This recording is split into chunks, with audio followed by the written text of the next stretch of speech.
Good afternoon, LBUSD community. Parent University Workshop is so happy to have you joining us today, or if you have found us later on our YouTube channel, thank you for finding us. Today we have a school counselor, Ms. Cho, and a school psychologist, Ms. Gallo, visiting from one of our family resource centers located at Lindbergh.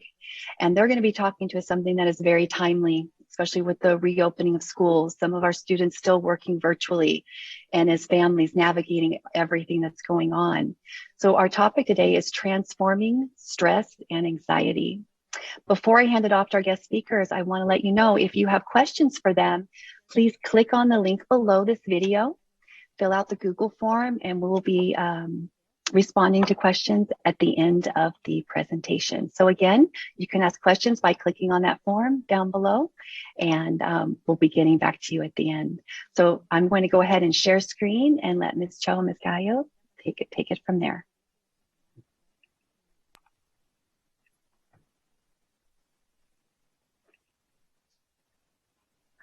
Thank you for your patience.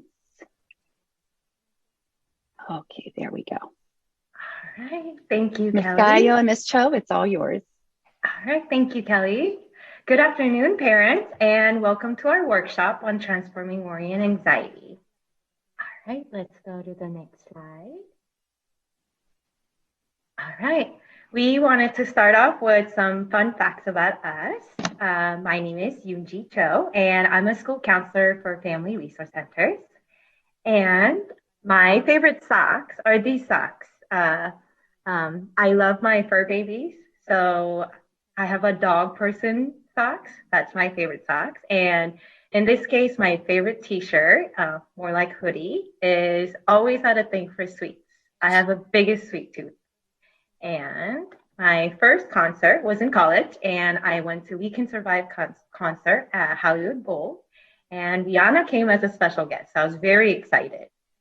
And my favorite animal is sea turtle. I love the ocean, and I love seeing them all cool, calm, and collected, and they're just swimming. So that's my favorite animal. So let me pass it on to Lisa.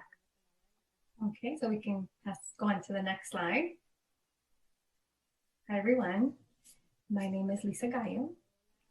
And Lisa, I'm sorry, is your slide showing? No, not yet. I'm trying to advance and not able to. My apologies. No worries. Yeah.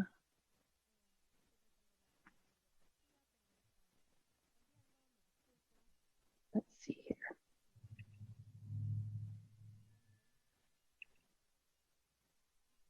I am sorry, ladies, it is not advancing for me. Let me stop share and see if I go back in. We had that working in the beginning, didn't we? Sure did. I think flexibility is the key for the uncertainty sure of this time. Yeah, it is.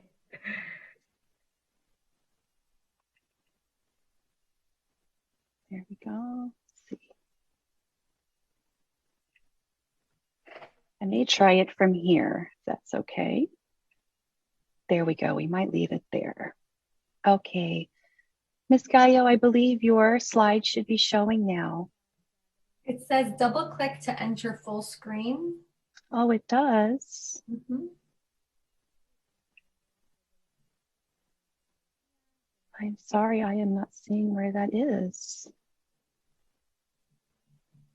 It does say that you've started screen sharing though. Mm-hmm.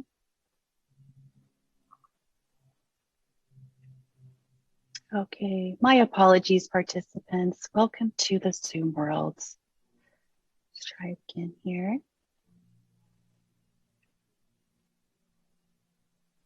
And we will share one more time. Oh, there we go. Do you see it now? Yes. Okay, yes. So let's keep our fingers crossed. Ms. Gallo, Okay. So sorry about that. Is Elizabeth Gallo. I go by Lisa, and I work as a psychologist for the Family Resource Center. And my favorite socks are these Frida Kahlo socks. I love Frida Kahlo, and she represents for me strength and courage and creativity since she was an artist. My favorite t-shirt says, "Kind words are like honey, sweet to the soul." And my first concert when I was 16 was when I went to go see Prince. And my favorite animal is the giraffe. They hold the crown of the largest heart of the land animals, and they are a symbol for compassionate communication. So we can advance to the next slide. So our intentions for today are to talk about worry and anxiety, the zones of our nervous system, a couple tools like name it to tame it, gratitude, surrendering control. We're going to talk about what a healthy mind platter is, the idea of a media detox, and when to get more support. Okay, so you probably came here to get more helpful tools to ease your children's worry and feelings of anxiety during these times of uncertainty. And the truth is that we've all been going through a global trauma, and we're still in times of uncertainty. And not only are we going through a pandemic of COVID, but we're also in a pandemic of mental health crisis. And the beautiful thing is that trauma and crisis is also an opportunity for us to heal. And so this is why we have to be mindful of our mental health, of our worry and anxiety, and be very loving to ourselves and practice self-compassion. So now as we advance to the next slide. So we want to share with you that we set the weather as parents for the spaces where we lead. So just like teachers, they set the weather and the tone for their classrooms, we as parents set the tone for our homes. So at home, as humans, we co-regulate our emotions with the people that we are around. And when we are at peace, we set the tone for the spaces where we are in. So we're kind of like a thermostat that sets the conditions or the weather for our children to navigate. So that is why today's workshop is not going to just be about tools and tips for your children to worry less, but rather tools that we can all use to be able to transform our worry into courage and resilience, and hopefully increase our feelings of peace and joy in our homes. We can go to the next slide. So worry and anxiety, I feel that it is the work of parenthood, and it's almost impossible to love a child as we do and not worry about their well-being. As a baby, we would worry, are they breathing? Are they eating enough? Are they pooping enough? And in kinder, we would worry, are they, should they be reading? And then as they get older, we worry about them getting into the right high school, or about getting them ready for college and, then driving. So, we do our best to keep our children safe, but we have to accept that we can't put them in a bubble, and we have to accept that life will happen to them, and accidents may happen. These things may happen, bones may break, and these are just reminders that we're not always in control. And the truth is that we're not always in control of everything that happens to them. So we can learn to develop new skills on how to better cope and navigate with that worry. And these are things we can do to equip ourselves that are within our control. So if we go to the next slide. Worry is the mental manifestation of anxiety. So for some reason, we don't correlate anxiety with worry. Perhaps it's because there's still some kind of a stigma attached to the word anxiety. So culturally, we latch onto worry as a more palatable term. Yet it's essential to understand that worry is the mental manifestation of anxiety. So experiencing nameless dread or identifiable dread, as we all are being maybe called in the past too sensitive or overly sensitive as a child. These are indicators that maybe anxiety was likely present. And if you worried as a child, it's likely that at least one of your parents was a worrier. So anxiety can be a behavior we were exposed to growing up. Even if it wasn't verbalized, you likely absorbed it. So take a moment to just think about for a minute about who in your family was a worrier. Okay. And you may easily, without a moment's hesitation, know who handed down the tendency towards worry or anxiety. For me, I feel that my tendency to worry came from my grandmother. She was always very worried about our physical safety. And I feel that the message or the agreements that we silently pass down is that worrying equals love. And if you love someone, you spend a lot of time worrying about them. The other subtext, a message embedded in worry is the belief that when we worry, we're controlling something bad from happening. When we let go of worry, we actually send our loved ones the message that we trust them, though. And we also send ourselves the message that we love and trust enough to give ourselves the grace to not be stuck in the worry. We can go to the next one. So before we can transform worry and anxiety, we have to name it and understand how it can form in ourselves. So worry and anxiety can manifest in many ways and look different for all of us. One way that it can play out is in our thoughts. Intrusive thoughts often point towards perfection. These thoughts appear as truth to us. These thoughts can pop in your head or as a statement or fact, and not just as what if. So just because you think something doesn't necessarily mean that it's true. And our thoughts can often be focused more on negative thinking rather than on positive. So examples of these thoughts to be questions and wonderings such as, what if the world ends? Or what if I have a terminal illness? Or what if my parents die? Or if I get COVID? What if they, for students, what if they stare and laugh at me? Or what if I don't have enough friends?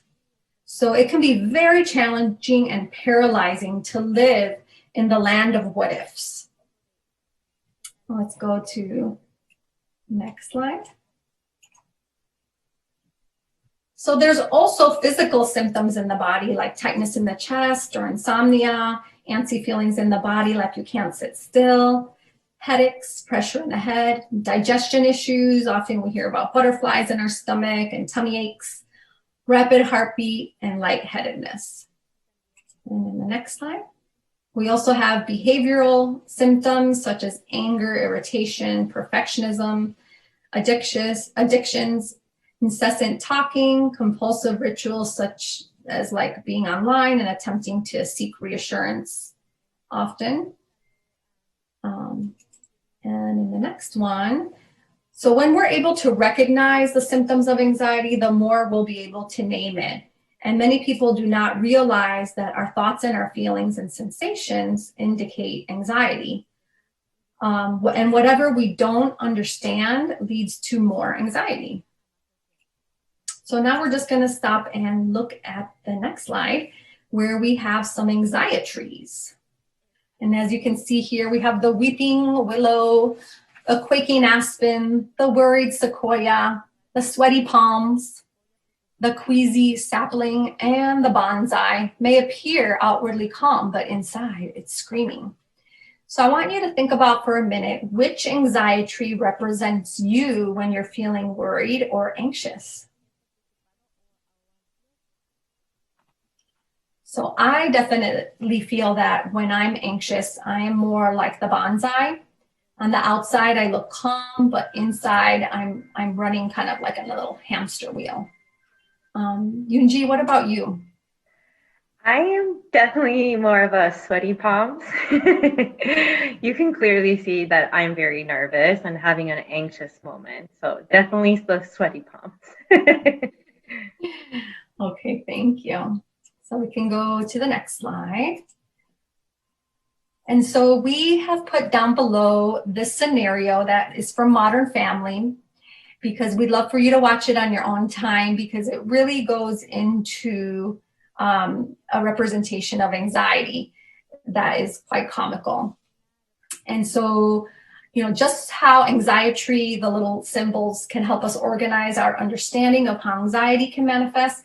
I want to share with you this scenario, even though we're not going to play it, just for you to learn about how we have different zones in our nervous system. And so it's a scene from Modern Family. And again, like I said, we added the link below for you to watch later. But it's two dads, Mitch and Cam, and they're headed to the hospital to see their new baby, a new baby boy that's being born. And they are completely unprepared and they are freaking out. And one of them is saying, "Are you sure we put the car seat in the car? Are you sure we did it right?" Another one is saying, "We don't have enough diapers." And then the other one responds by being hysterical and raising his voice and adding to the other one's worry. So Lily, who's in the middle, who's their daughter, she manages to give them a little bit of perspective. And she's very calm, actually, and encourages them and reminds them that, you know, what they're doing is their process and that they got this. So if we go on to the next screen, this is a representation of our nervous system. And so we teach this to our students sometimes, and we explain to them that the green zone is like Lily in the scenario. She's calm, she's focused, she is able to reassure everyone that everything's going to be okay. And, you know, she's feeling emotionally regulated. Okay. And then Cam and Mitch, they're definitely more on the anxiety, stress, and, you know, they're also maybe not in control of their body, and they're more in the red zone. Okay. So as we practice resiliency building, we are able to widen our time in this green zone. And as humans, we have these three zones. We have the blue zone, which is more of an internalizing, where you're feeling a little bit disengaged, withdrawn, and lack of focus, and more of just, you know, going in. And green is when you're ready to go, ready to learn. And red is when you have less control of your body, right? So as we go on to the next screen, you'll never change your life until you change something you do daily. So the secrets of our success are really found in our daily routine. And so that's why we wanted to start sharing some tips about things that you can do. And we'll be going over some tools that will help us get out of that red zone and, you know, get out of anxiety and worry. And we're going to take a moment right now, and I would like for you to think about your daily routine and maybe what helps you keep inside that green zone, which is focused, emotionally regulated. Think about your day. Okay.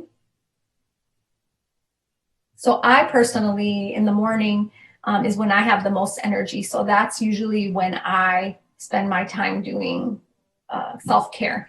And I usually exercise, I listen to relaxing music without lyrics, and I practice meditation. So just to give you some examples. So in the next screen, we're going to go over self-awareness. So how many thoughts do you all think we have in a day? Do you think it's 1,000? Do you think it's more than 10,000? So researchers are actually discovering that we have 60 to 70,000 thoughts a day. And 90% of those thoughts are the same ones we had the day before. And the same thoughts lead to the same choices. And the same choices lead to the same behaviors. And the same behaviors create the same experiences. And the same experiences create the same emotions. So as we become more and more aware of our thinking patterns, they help us understand ourselves better and allow us to model this type of awareness and self-management to our children. So before we move on to some more daily tips that you can work on, we're gonna just introduce our little fur babies. So we can go on to the next slide. So this is Buddha, and he is 1 year old. And Yunji? And next to Buddha, this is Charlie. He's just a troublemaker, but he is my joy. How old is he? He's 3. Oh, okay.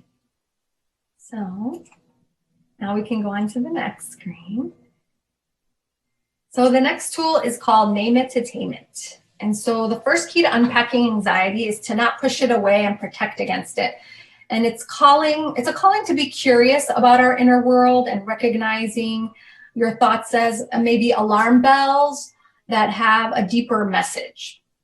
For many of us, we were never taught that expressing our feelings was acceptable. And the truth is that feelings from anger to sadness are a part of being human. We're meant to go within the different zones of red, blue, and green. And many times we've been thought to suppress those feelings and sweep them under the rug. But the truth is that what we resist persists. And often when we teach students to name it, we ask them to share their thoughts about what they're having, the thoughts that they're having, and describe the feelings that they create.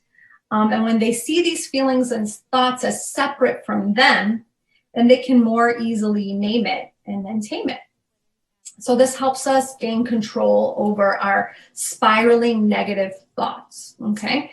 And I often practice it myself when I, as a parent, do something what I call parenting from the future. And so one example is my daughter struggling learning to read. And I ask myself, what if she never learns to read? Or my child is not doing well in school. What if she drops out or goes to college? Or my child is not socializing with friends because of COVID. What if this means she is socially awkward now and will never have friends? So as I notice these thoughts and notice the feelings they create, what I'm noticing is that all these what if thing is really creating worry. So the minute I can observe that, then you can tame it. So now we're going to talk about our next tool. All right. Thank you, Lisa. So the second tool we want to share with you is gratitude. And I'm sure you hear it all the time, but there's a really good scientific research behind it. The Mindful Awareness Research Center of UCLA stated that the gratitude does change our neural structures in our brain and make us feel happier and more content. Feeling grateful and appreciating others when they do something good for us triggers the good hormones and regulates effective functioning of our immune system. So it boosts our immune system, it makes her happy. So 2 birds in 1 stone. So I want to read this quote for you. It is not happiness that brings us gratitude. It is gratitude that brings us happiness. So let's take a moment to sink that in. All right. Kelly, next slide, please. Thank you. All right. So some ways to practice gratitude are gratitude journaling. Maybe 5 things that you're grateful for every day. And maybe you could practice this with your children and encourage them to appreciate the little things in life. And research also shows that writing things down is a powerful tool to rewire our mind. So journaling, it looks very simple, but it does the work. And another way to practice gratitude is by creating a family ritual where it is shared aloud by each member of the family before a meal or before going to bed. So whenever we begin a new ritual, our brain will create a lot of mental chatter around it. This is because the brain does not like new or uncertain situations. So repetition is the key. And this practice will rewire our neural pathways.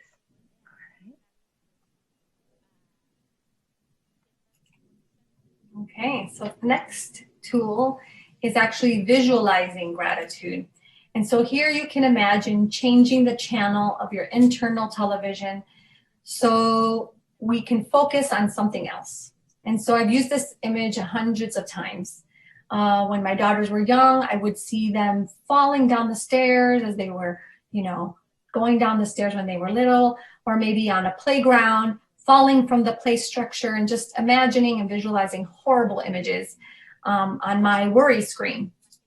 So, but what you can do is you can change the channel and turn it to a gratitude station.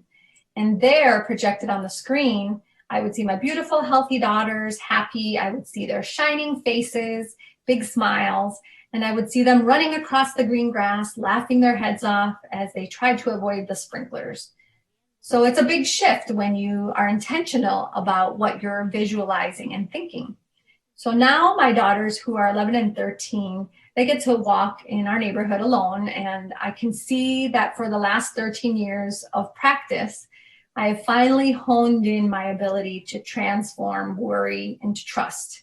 And, of course, we're always going back to, it happens, but then you use your tools and you go back into trust. And the next slide. Another tool is surrendering control. And so I think, let's be honest, that relinquishing control of others is hard as a parent. Because our little ones depend on us. And to accept my powerlessness over outcomes, especially of my children's lives, including their day-to-day health and their long-term emotional well-being, that's challenging. And of course, we do everything in our power to make sure they're healthy and they're safe. But since, we can't put them in a bubble, we have to accept that life will happen. Bee stings will occur, accidents may happen. And so I feel that parenthood is also this continual lesson in surrendering control and reminding ourselves that, usually several times a day, that we can't control everything that happens in our children's lives. And I think once you're able to do that and relinquish that pressure to raise our kids perfectly, I think we will have more peace, right? And of course, if a kid turns out well, we often assume they had a great mother. And if the kid struggles through adulthood, we assume that their parents had failed in some way. And the truth is that we all fail as parents because we're human, and in some way, we're only human, and so we can't possibly raise our kids without error. So part of surrendering control is really just giving ourselves grace. Okay. And we have our next slide where Ms. Cho will be talking about the healthy mind platter. All right, so this can be another strategy to combat anxiety. So on the screen, this is an image of the Healthy Mind Platter by Daniel Siegel and David Rock. And the mind platter is a diagram that looks like a pie chart. And it shows the 7 things that we should strive to practice or work on daily. The purpose is to help restore balance in your daily rhythms. So these 7 daily activities make up the full set of mental nutrients that our brains need to function at its best. And basically, think of it as a good mental habits.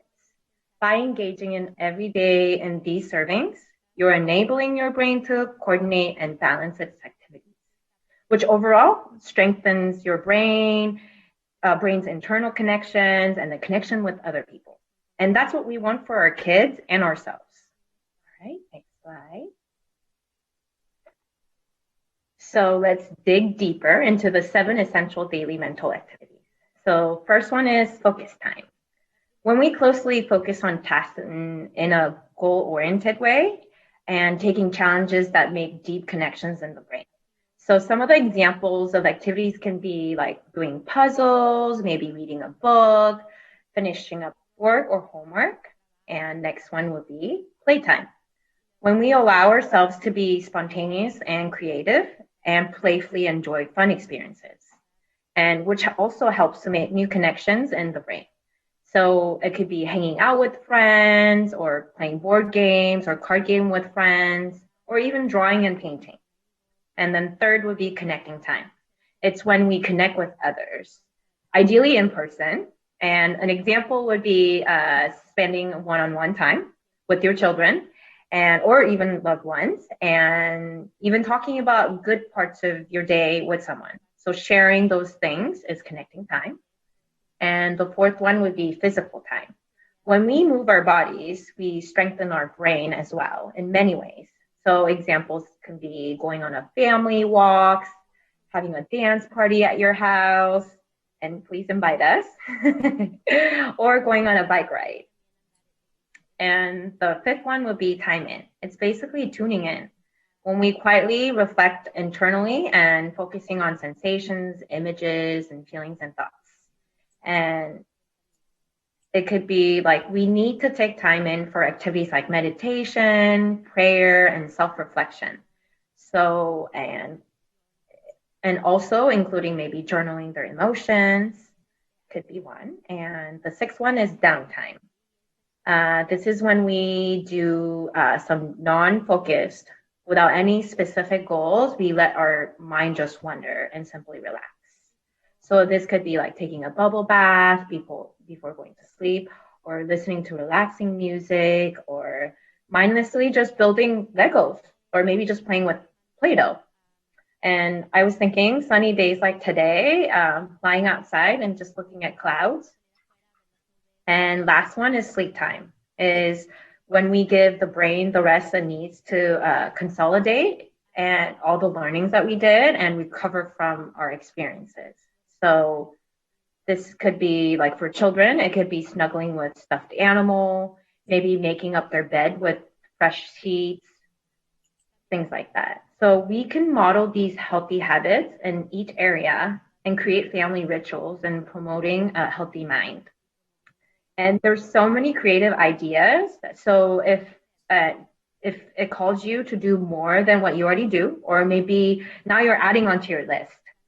So you can search self-care activities for kids and families. That would be a great idea. All right, the next slide. And I don't know about you, and I know we're on Zoom, but for the last year and a half, I have been on technology more than I ever have. So personally, screen time was used in many of my 7 activities. So screen was often used as downtime, like Netflix, watching movies, it could be gaming, or it could be used as a focus time, like doing homework, assignments, maybe doing research, or even like time in. Like I would use it for guided meditations or using for soothing music. So I think the challenge becomes when we use technology as our connecting time with others instead of in person. So when it becomes our daily habit, we decrease all the other slices of the pie. So let's take this time to reflect. Where does screen time fit in on the healthy mind wheel for you? I know it's a tough question to answer since we've been on technology since pandemic. Okay, next slide. Social media and our nervous system is closely connected, and nonstop social media networking can change our brains. The need to be always just checking and trying to see like who's liking my things. I think that need is just became like similarities in our brain with other forms of addiction. So how does this hurt us? It can reduce our brain. It can reduce our ability to multitask and affect our memory and start to rewire our nervous systems. So neuroscience research indicates that our nervous systems are constantly scanning our environment and asking these 3 questions. Am I safe? Do you like me? Am I good enough to belong here? And what this means is that anxiety includes a sense of belief that we're not safe, we're not liked, and we do not belong. Next slide, please. So here are some examples of how our nervous system can be triggered by social media. So if we get a mean comment on social media, it can trigger us to think that we're not safe. And let's say if we don't get likes after posting something on our social media, it can leave us thinking they do not like me. And maybe for your children or even for yourself, like you see a friend having a party and we're not invited. And it can trigger us to think that I'm not good enough to belong here. So So for example, when we scroll through social media, we're bombarded with all these messages that were not enough. We're constantly comparing ourselves to others to think that we're lacking. So however, social media is a big part of us and it is our culture. So we must accept it, but it is okay to have healthy limits and boundaries when using it. So today I want to invite you to consider, what is your own boundaries around social media? Are we saying one thing and modeling the other? Because I remember when I'm working with children, I try to put my phone away. So I'm modeling that behavior, that I'm not on my phone, stuck to my phone all the time. So I think that's very important. Okay, next slide, please. So technology has many advantages and disadvantages. We use technology every day, even now, like we're Zooming, and it's a way to connect with loved ones during the pandemic. And I think it was the only way. But however, some social media platforms can also be focused on externals and can be facade of facilitating the connections. So we humbly recommend to pick up your phone to communicate with the loved ones, even better, our conversation in person, if you're comfortable, because texting isn't necessarily talking. So let's not have our text replace our voice, our tone, and expressions. It only gives us a temporary fix, like a band-aid of connection, because communication is more than just words that we read on our text. And also research has shown that just hearing a loved one's voice can enough to lower blood pressure and help us to self-regulate. I know that's extremely interesting, right? When we watch the news daily message that the world is not safe, and the news channels are basically a business that thrive on the numbers of viewers, and what gets the more viewers are not good news. And most of them are sensationalized. So let's be mindful of what you're feeding your mind every day. And effective and immediate action that we can take to temper anxiety is for family to go on a media diet. Dun, dun, dun, yes. Try to eliminate social media and the news from your daily mental diet for the next 30 days or more. All right, let's move to the next slide. So when should I get more help? So when anxiety produces symptoms that cannot be managed, or you want to rule out any medical concerns, that's when we need to seek out professionals. All right, next slide, please. And we also wanted to provide you some additional resources that you can utilize at home. So if you want to watch an educational film with your children, The Social Dilemma is a great media resource. It talks about how social media affects us. And there's another helpful book. It's called Superpower: Transfer Anxiety into Courage and Confidence and Resilience. All right. And to the next, which is our last question.